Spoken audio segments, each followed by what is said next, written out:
Ya, Assalamualaikum warahmatullahi wabarakatuh. Perkenalkan, nama saya Ahmad Akbar Habibillah dengan NPM 1806147804. Akan mempresentasikan hasil kerja praktik saya dalam bentuk PowerPoint dengan judul pemodelan dan simulasi electrical engine motor bel DC untuk UAV menggunakan MATLAB dan Simulink. Oke, ini adalah untuk outline-nya, di mana terdapat pendahuluan, dasar teori, kegiatan dan bahasan, dan terakhir kesimpulan. Selanjutnya, untuk pendahuluan saya bagi menjadi 4 bagian, yaitu latar belakang, tujuan, batasan masalah, dan profil perusahaan. Untuk latar belakangnya itu adalah yang pertama itu penerapan energi listrik ini pada saat ini itu pada sektor otomotif sangat banyak digunakan diaplikasikan pada motor listrik. Nah, salah satu motor listrik yang sering digunakan adalah motor BLDC, di mana motor BLDC itu memiliki performa yang cocok untuk diterapkan pada UAV. Di mana motor BLDC itu juga memerlukan controller dan input-input lainnya sehingga sangat sangat diperlukan atau sangat cocok digunakan pada UAV ini. Nah, selanjutnya untuk mengetahui performa motor sebelum digunakan, maka dilakukan uh, pemodelan dan simulasi dari motor BLDC yang dibuat pada saat ini.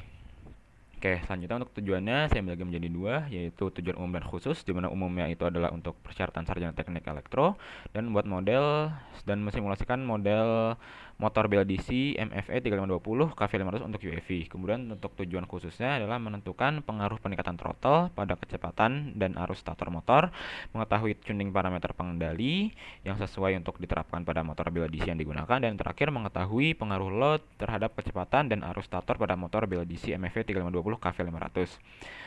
Untuk batasan masalahnya, sebenarnya ini mirip seperti tujuannya, yaitu untuk memodelkan dan mensimulasikan BLDC dengan merek tersebut. Ya, selanjutnya adalah melihat dari pengaruh peningkatan throttle pada kecepatan dan arus stator pada BLDC. Selanjutnya adalah melihat pengaruh tuning parameter dan mencari tuning parameter yang sesuai untuk motor BLDC MFV 3520 KV500, dan yang terakhir melihat pengaruh load terhadap keluaran motor BLDC yang digunakan. Untuk proyek perusahaannya saya melakukan kerja praktek di LAPAN, atau dapat bisa disingkat itu adalah Lembaga Penerbangan dan Antariksa Nasional, di mana lembaga ini bertugas pada bidang penelitian dan pengembangan, kedirgantaraan dan pemanfaatannya serta penyelenggaraannya keantariksaan sesuai dengan peraturan undang-undangan. Nah, LAPAN ini memiliki satuan kerja yang disebutkan Pustekbang, atau kepanjangannya adalah Pusat Teknologi Penerbangan. Nah, Pustekbang ini memiliki tugas untuk melaksanakan penelitian, pengembangan, perekayasaan, dan pemanfaatan serta penyelenggaraan keantariksaan di bidang teknologi aeronautika. Untuk lokasi perusahaannya ini terdapat di Bogor, tepatnya itu ada di Sukamulya, Rumpin, Jawa Barat, Bogor, Jawa Barat. Nah, tapi karena sekarang WFH, jadi saya melakukan kerja prakteknya ini menggunakan sistem online atau daring. Dan untuk waktu pelaksanaannya, saya lakukan itu kerja praktek kurang lebih 2 bulan, mulai dari 11 Juli tahun 2021 hingga 2 September tahun 2021. Selanjutnya masuk ke dasar teori, di mana dasar teori ini saya bagi menjadi 5 bagian, yaitu pengertian motor BLDC, konstruksi motor BLDC, pemodelan motor BLDC, ESC, dan Pixhawk. Yang pertama, motor BLDC. Motor BLDC BLDC tersebut merupakan panjangan dari brushless DC motor. Sebagai salah satu jenis motor yang sering digunakan, yang menggunakan sumber listrik arus bolak-balik dan memanfaatkan magnet permanen yang terdapat pada rotornya yang dapat digerakkan. Kelebihannya adalah memiliki respon dinamis yang tinggi, efisiensi tinggi, pengoperasian yang rendah noise, dan memiliki kecepatan yang cukup tinggi. Selanjutnya, konstruksi motor BLDC secara umum dapat dibagi menjadi dua, yaitu ada stator dan rotor, di mana stator itu merupakan bagian yang diamnya pada motor BLDC ini, dan rotor adalah merupakan bagian yang bergeraknya. Atau bisa dilihat pada gambar di samping ini. Pada gambar di samping ini, dia ini stator ini pada bagian yang luarnya dan rotor pada bagian tengahnya. Dia terdapat magnet permanen bagian rotornya. Nah, untuk pemodelan motor BLDC, pertama yang dilakukan adalah pembuatan model matematisnya, yaitu dari rangkaian kita turunkan menjadi rumus seperti ini. V sama dengan EA tambah IA kali RA tambah IA XJXS, di mana keterangan dapat dilihat di samping berikut. Kemudian setelah diturunkan atau dan dibuat persamaan matematisnya, karena input dari motor BLDC ini adalah tegangan 3 fasa, maka tegangan tersebut itu harus dibuat menjadi persamaan tiga fasa dalam bentuk matriks yang bisa dilihat pada persamaan berikut ini, matriks bawah ini. Untuk keterangannya bisa dilihat ini, yaitu V tegangan, I arus, E itu adalah BGMF, RS adalah hambatan pada stator, LS adalah induktansi pada stator, dan MS adalah induktansi mutual antar fasa. Dan yang terakhir itu ada algoritma, di mana algoritmanya itu merupakan nanti yang bisa saya dikeluarkan nanti dari hasil koran motornya, yaitu ada theta E atau torsi elektrik, ada kecepatan atau omega, ada VSQ, VSD di mana VSQ ini tegangan pada sumbu Q dan VSD ini pada tegangan sumbu D. Ini ada persamaan-persamaannya dan ini keterangan-keterangan di bawahnya. Selanjutnya untuk ESC. ESC merupakan singkatan dari Electronic Speed Controller, di mana saya bagi menjadi 3, itu RFOC, PWM, dan Speed Controller. Untuk RFOC sendiri itu merupakan singkatan dari Rotor Flux Oriented Control, di mana dia ini memang sebuah metode atau teknik yang digunakan untuk mengendalikan arus bolak-balik 3 fasa sehingga bisa disebut dengan current controller. Untuk diagram atau blok diagram dari RFOC bisa dilihat dari gambar samping ini. Selanjutnya untuk PWM itu singkatan dari Pulse Width Modulation, di mana ketika terdapat sinyal sinusoidal sebagai referensi, yang nilainya itu lebih besar dari sinyal segitiga yang sebagai ininya, maka nanti dia akan menghasilkan duty cycle on, dan sebaliknya, jika sinyal sinusoidalnya lebih kecil dari sinyal segitiga, maka akan menghasilkan duty cycle off. Seperti itu. Dan yang terakhir adalah speed controller, di mana speed controller ini sangat dibutuhkan oleh motor BLDC karena untuk mengendalikan kecepatan dari motornya itu. Nah, cara kerjanya itu adalah dia membandingkan dari input kecepatan referensi dari remote control dengan output keluaran motor BLDC.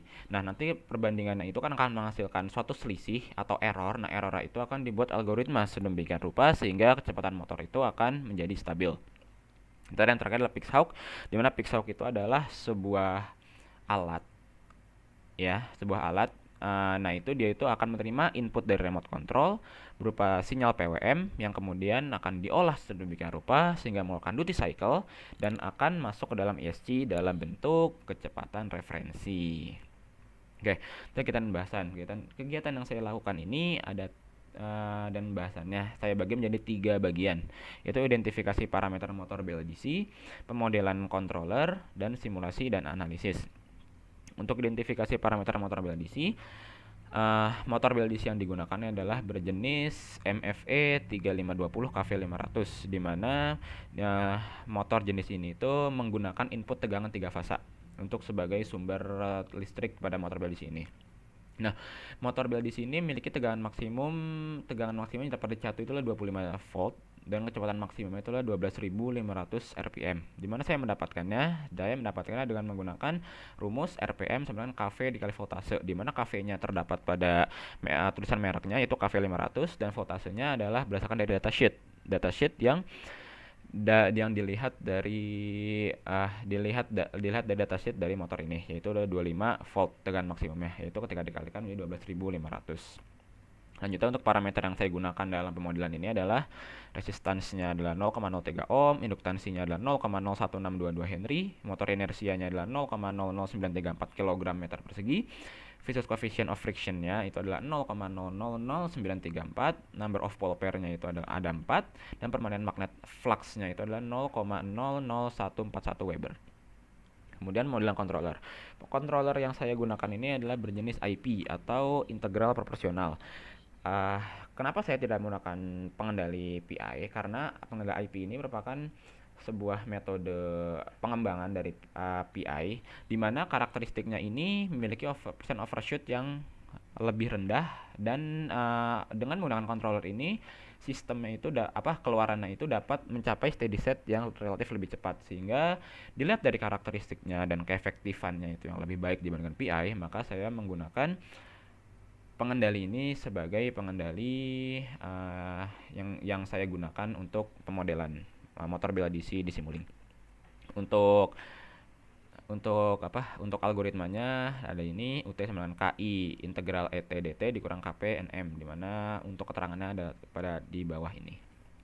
Selanjutnya untuk simulasinya, saya menggunakan beberapa blok diagram dan subsystem di mana WRF itu berisi dari input dari remote control yang diolah sedemikian rupa menjadi nanti keluarannya itu akan menjadi omega ref.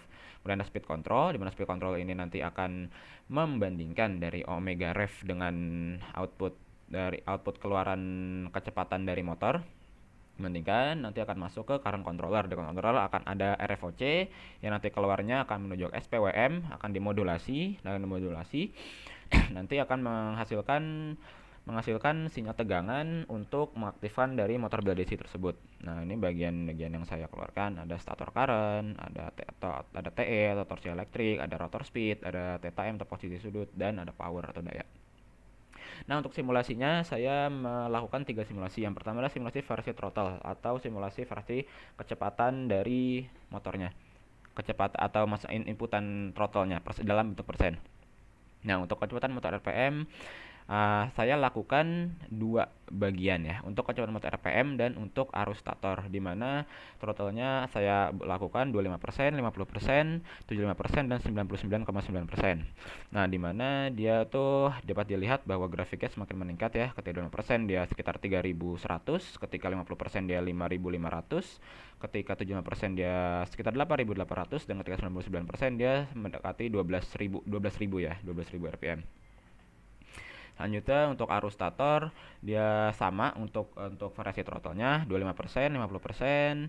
Nah, bedanya itu adalah ketika 25% atau lebih kecil throttle-nya itu, maka dia frekuensi dari arus stator itu lebih sedikit seperti ini. Ya, ini makanya semakin tinggi akan semakin banyak. Seperti itu. Untuk analisisnya itu untuk kecepatan rotor ketika semakin kecil throttle-nya, dapat dilihat dari tadi bahwa semakin kecil throttle-nya itu, maka kecepatan rotor yang dihasilkan itu akan semakin kecil pula. Atau bisa lihat 25% itu 3200 dan 99% itu adalah 12.000 RPM.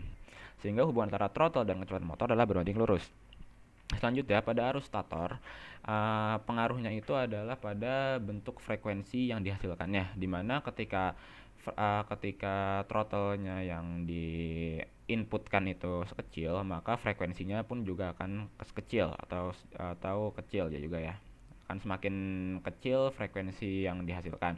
Dan ketika throttle yang diberikan itu besar, maka semakin besar pula frekuensi yang dikeluarkan oleh motor.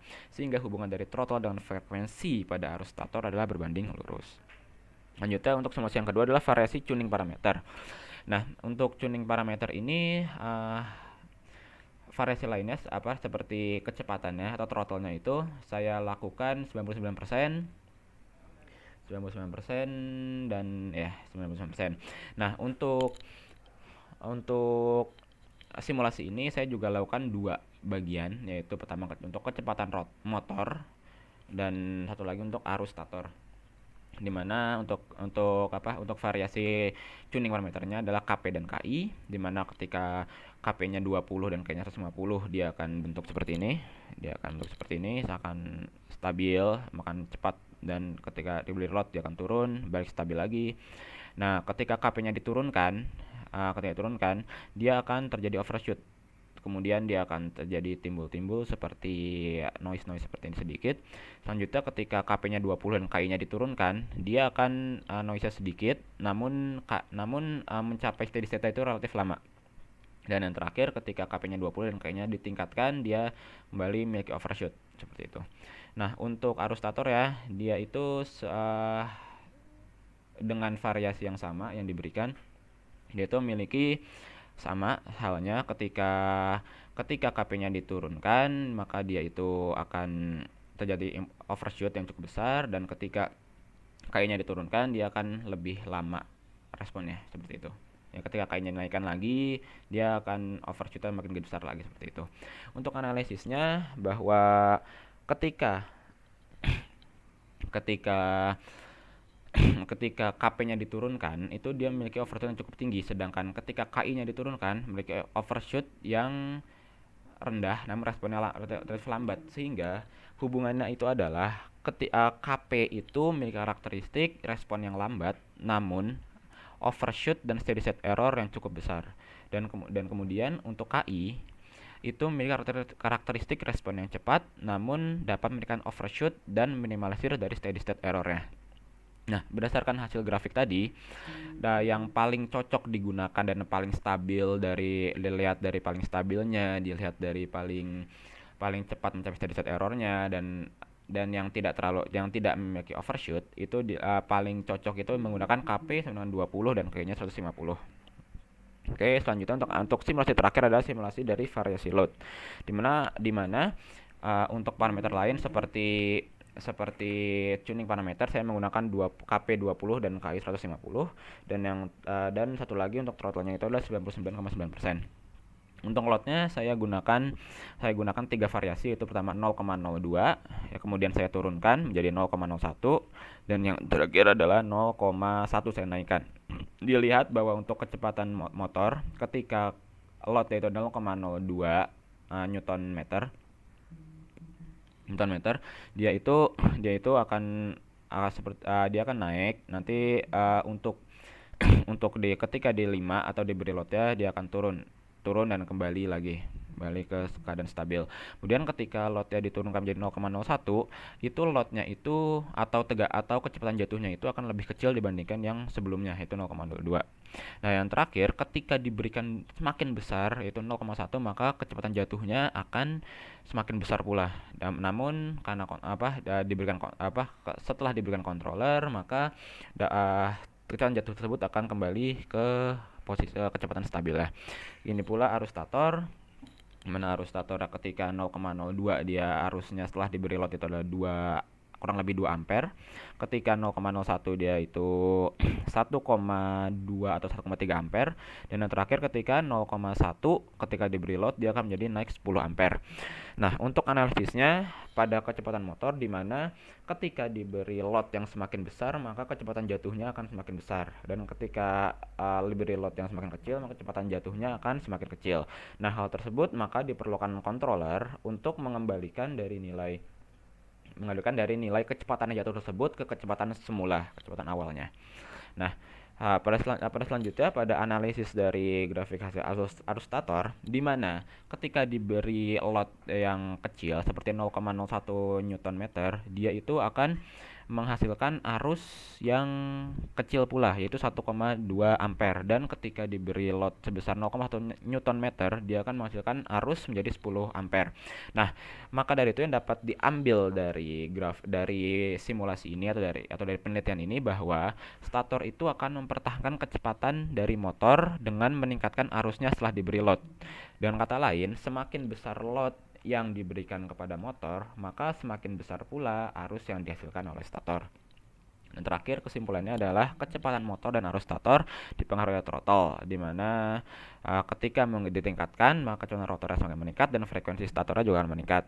Nilai KP akan menunjukkan overshoot namun juga memiliki steady state error yang cukup tinggi, dan nilai KI akan mempercepat respon dan meminimalisir steady state error namun memiliki overshoot yang tinggi. Perbedaannya itu ya, kalau KP menunjukkan overshoot dan nilai KI itu mempertinggi overshoot. Kemudian nilai tuning parameter yang cocok itu adalah KP20 dan KI 150. Kemudian nilai load yang diberikan itu kepada motor itu akan menyebabkan kecepatan jatuh pada kecepatan motor, dan arus statornya itu akan mempertahankan dari kecepatan motor yang jatuh akibat load tersebut. Kemudian berdasarkan simulasi, motor MFE 3520 KV500 dapat digunakan untuk UAV. Berikut adalah referensi yang saya gunakan seperti ini. Dan terima kasih. Kurang lebihnya mohon maaf. Wassalamualaikum warahmatullahi wabarakatuh. Terima kasih.